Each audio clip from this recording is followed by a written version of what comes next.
So the NBA this season has had a lot of officiating issues. It seems like every week there's a coach going viral during his press conference. We've seen this happen for the Raptors coach, the Kings coach. Hell, Mike Brown even went as far as bringing a laptop to his presser and showing exactly what the refs missed. But the real icing on the cake this season was the foul that was called on Jalen Brunson when the Knicks were on the road against the Houston Rockets to end the game off of free throws and just robbing the audience of just a beautiful back and forth game that was really headed into overtime. But in the Knicks' most recent matchup against the Detroit Pistons, Coach Monty Williams went off on the foul that wasn't called when Dante DiVincenzo dived at the legs of Asur Thompson. But interesting enough, when the 2-minute report finally came out on this game, the real victims were the New York Knicks, as the refs had missed 2 calls. But before I get to that, let's see what Monty Williams, the coach of the Pistons, had to say. Where's the New York media now?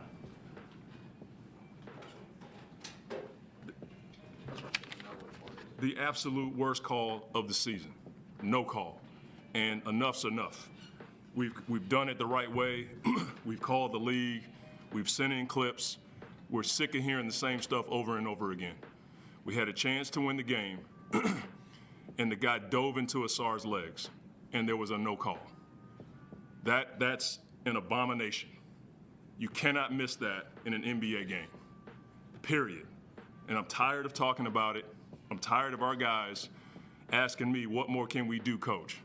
That situation is exhibit A to what we've been dealing with all season long, and enough's enough.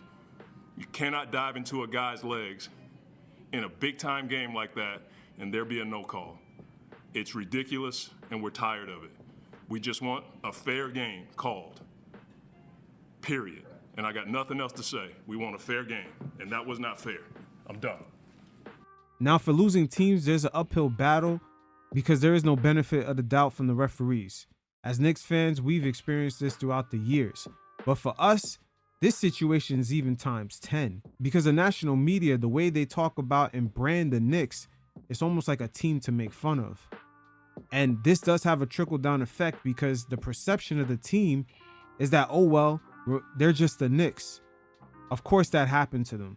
Whether we lose in the lottery or we lose a game because of a no call, and we even seen this play out with the ref that got caught fixing games with Tim Donaghy. The only reason the NBA found out about him is because the Vegas casino operators were keeping track of why when he reffed the Knicks games, the disparity in the free throw shooting was so fucking ridiculous. And it wasn't ironic that Donaghy chose to do this for the Knicks games. And just before I get to this 2-minute report, remember, the Knicks every single night have 3 opponents. They go up against the team that they're facing on the court, they go up against the refs, and they go up against the media, marking our perception. But let's go to ChatGPT to see who the real victims are in this last 2-minute report. The first missed call was with 58.0 seconds left in the game. The last 2-minute report states that Pistons big man Jalen Duren should have been called for a loose ball foul as he was holding the wrist of Knicks big man Isaiah Hartenstein. Instead, the ball ended up being off of Hartenstein and led to the Pistons getting possession.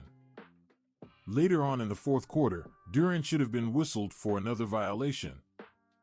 With 25.0 seconds left, the last 2-minute report states that the former first-round pick should have been called for a defensive 3-second violation, as he was not actively guarding an opponent while in the painted area. So right there, within the last minute alone, the Pistons should have had 2 less possessions, which more than likely would have resulted us not having to scramble for the ball at the end of the game. So the result of them not calling a loose ball foul on Duren swung the momentum because the Pistons got the possession and then scored and went up by 1.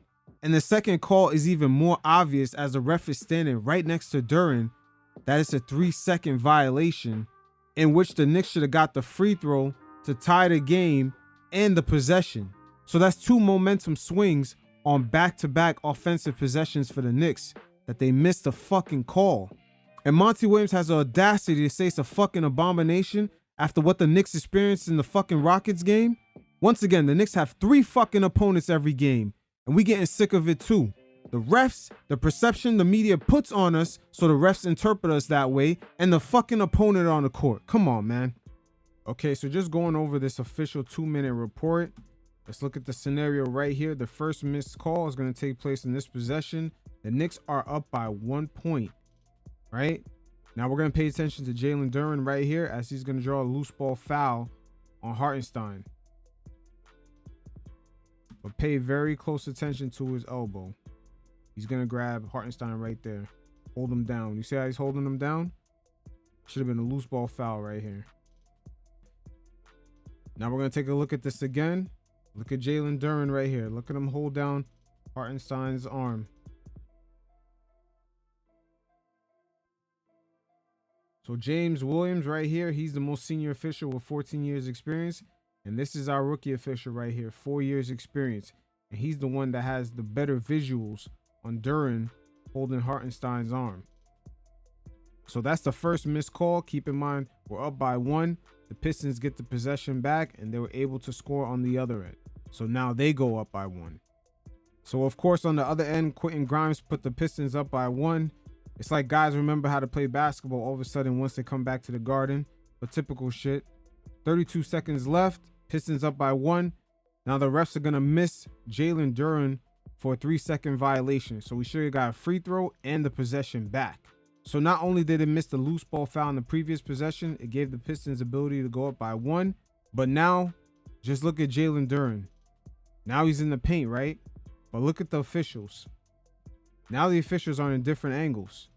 The most senior official right here, 14 years experience, is now on this side. And then the official, DeRosa, with the second most experience, 7 years into the league, is on this side. And guess where the fucking rookie official is that can clearly spot Duren? And the senior official can also spot him, but he's closest to the ball, so he's paying attention to what's going on right here. But look where Duren's at, and the most least experienced official is on the baseline. But look at Duren this whole time. He never steps out of the paint. It's already a violation. Violation. Look at number 82. This is the least experienced official. Look at Duren. You're just supposed to look at what's going on right here, man. Violation is fucking obvious. This is a free throw shot for the Knicks and the possession. Look at that. He never steps out. Still a violation. He never stepped out. Let's look at it again from the beginning. Pay attention to Duren. Pay attention right here. Never steps out. Never steps out. Still there. Never steps out. Still there. Come on, ref. Where you at? You right there looking at him. Yeah, I can't believe this. Look at this. He's looking right at him. This is a violation alone. Just in the moments right here, it's already a fucking violation. The Knicks right here should get 1 free throw shot and the possession back. So all that bitching and moaning that Monty Williams had that led up to this exact moment should have already never happened because the refs already missed 2 calls for the Knicks prior. But for the Knicks to even be in this position is crazy, especially coming off that Houston game where it was obvious to everybody that we got fucking violated. But it is what it is. Every single night, the Knicks got 3 opponents. The team that's on the court that they're facing, the media and the perception they paint of the team, and of course, the fucking refs. It is what it is. Where's the New York media now?